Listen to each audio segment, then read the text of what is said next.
ارشاد نہیں کہ اپنے اشعار سے مدحت رسول کا حق ادا کر سکوں. ہاں میں نے ذکر رسول اللہ صلی اللہ علیہ وسلم سے اپنے اشعار کی ضرور مدسرائی کی ہے.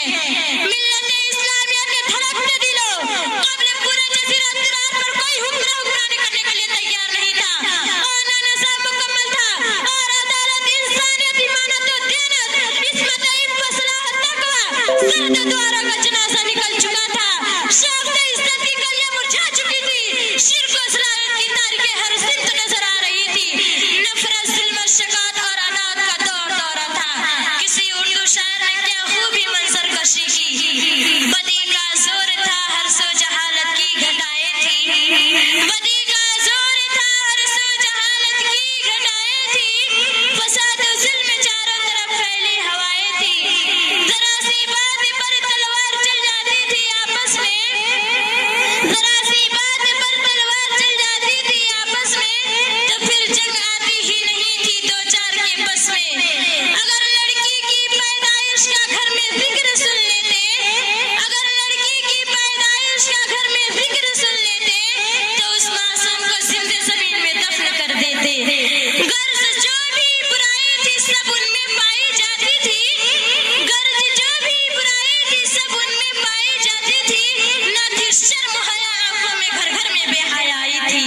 इबादत छाते हैं, तकदीरे हलीमा की जागी रहमत के बादल छाते हैं, घर जगमग जगमग होता है, तशरीफ मोहम्मद लाते हैं। हजरत हलीमा पुरनूर सल्लल्लाहु अलैहि वसल्लम को लेकर दुबली पतली सवारी पर सवार होती है। ये कमजोर सवारी को मोहम्मद बिन अब्दुल्लाह की बरकत से कुव्वत अता होती है और काफिले वालों की सवारियों से आगे निकल जाती है। सभी हैरत ज़दा होते हैं कि हलीमा की इतनी कमजोर सवारी को इतनी कुव्वत और ताकत कहाँ से मिल गई जो इतनी तेज चल रही है। हलीमा जब घर पहुंचती है तो तमाम घर वालों अनवार और बरकत से पूछता सुभान अल्लाह सुभान अल्लाह। हलीमा की शान, किसी शायर ने कहा मोहम्मद की कहलाई मादरे हलीमा, मोहम्मद की कहलाई मादरे हलीमा, तेरी शान अल्लाहु अकबर अलीमा। तेरी बकरियों को वो पानी पिलाए, तेरी बकरियों को वो पानी पिलाए जो है साकी आबे कौसर हलीमा। बरादराने इस्लाम, आप सल्लल्लाहु अलैहि वसल्लम अपने चाचा के हमरा शाम के सफर तिजारत फरमाया। तिजारत के घर से रास्ते में एक राहिब ने हुजूर सल्लल्लाहु अलैहि वसल्लम को देखा और तौरात के तमाम अलामात पर गौर किया तो अबू तालिब से कहा कि इस बच्चे को आगे मत ले जाओ, यहीं से वापस हो जाओ, क्योंकि जो अलामात मैंने तौरात में पढ़ी थी वो तमाम इसके अंदर पाई जाती है। शायद कि ये आखिरी ज़मां सल्लल्लाहु अलैहि वसल्लम जो आखिरी नबी है। अबू तालिब वहीं से रवाना वापस हो गए। इस सफर में अबू तालिब को बहुत नफा हुआ।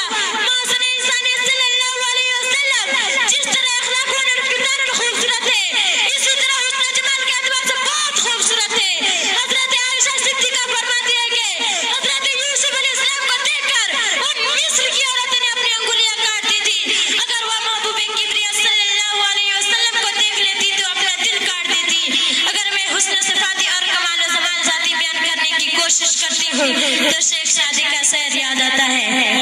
बलगल उला बिकमालिही कसफत तुजा बिजमालिही हसनत जमीउ खिसालिही सल्लु अलैहि व आलिही। इसके बाद कोई सिरतकार कोई अदीब कैसे ज़रात कर सकता है कि इस बात पर बहस की जाए जब शम्स कमर खातिमुन नबी खत्मुर रसूल आकाए-कुल और हादिया सुबुल को देखा तो ये पुकार उठा सहने चमन को अपनी बहारों पे नाज था, सहने चमन को अपनी बहारों पे नाज था, वो आ गए तो सारी बहारों पे छा गए। सैयदाने इस्लाम, आप सल्लल्लाहु अलैहि वसल्लम वअद नबुव्वत और रिसालत पर फायज होते ही अल्लाह ने हक कर दिया, लोगों को तौहीद और ईमान समझाया, शिर्क और कुफ्र को मिटाकर वहदत खुदाबंदी का बोलबाला किया, नफरतों को अताओं को सदाकत और मोहब्बत में तब्दील किया, शैतानियत और ज़ुल्मत की जगह ईमान और ज़िया को लाया। आपने एक ऐसा इनकलाब बर्पा किया जिसके नतीजे में सहाबा कराम की मुक़द्दस जमात तैयार हुई। नबी करीम सल्लल्लाहु अलैहि वसल्लम के दावत तरबियत का ये कमाल था कि आपने शिर्क अदा को तौहीद अदा बना दिया, कुफ्र अदा को इबादत अदा बना दिया, राज़न को राहबर बना दिया, पूरे जज़ीरतुल अरब को गुलिस्तान बना दिया। इस्लाम का परचम चारों से लहराते हुए नजर आने लगे। दरअसल रिसाले से एक मुक़द्दस गिरोह ने तरबियत पाई और पूरे दुनिया पर छा गए। उन्होंने हक को फैलाया, बातिल को मिटाया। इस्लाम के गयूर मुसलमानों, जितने भी सीरत निगारों ने, मुकर्रिरों ने, खतीबों ने, दानिश्वरों ने और अदीबों ने रसूल अकरम पर अपने उसवत के मुआफिक कोशिश की, लेकिन आखिर में ये कहने पर मजबूर हो गए कि ला यमकिनु लना कमा कान हक़्क़हु बाद अज़ खुदा बुज़ुर्ग तू ही किस्सा मुख्तसर। अल्लाह तबारक व तआला से दुआ है कि हम सबको हयात तय्यबा के नमूना बनाने की तौफीक अता फरमाए और हर नेक काम की हिम्मत दे। व मा अलैना इल्लल बलाग। अस्सलामु अलैकुम व रहमतुल्लाहि व बरकातुहू। जब जुल्म की ज़बां से हामान बोलता है, एक बार लहर के बोल दीजिए सुभान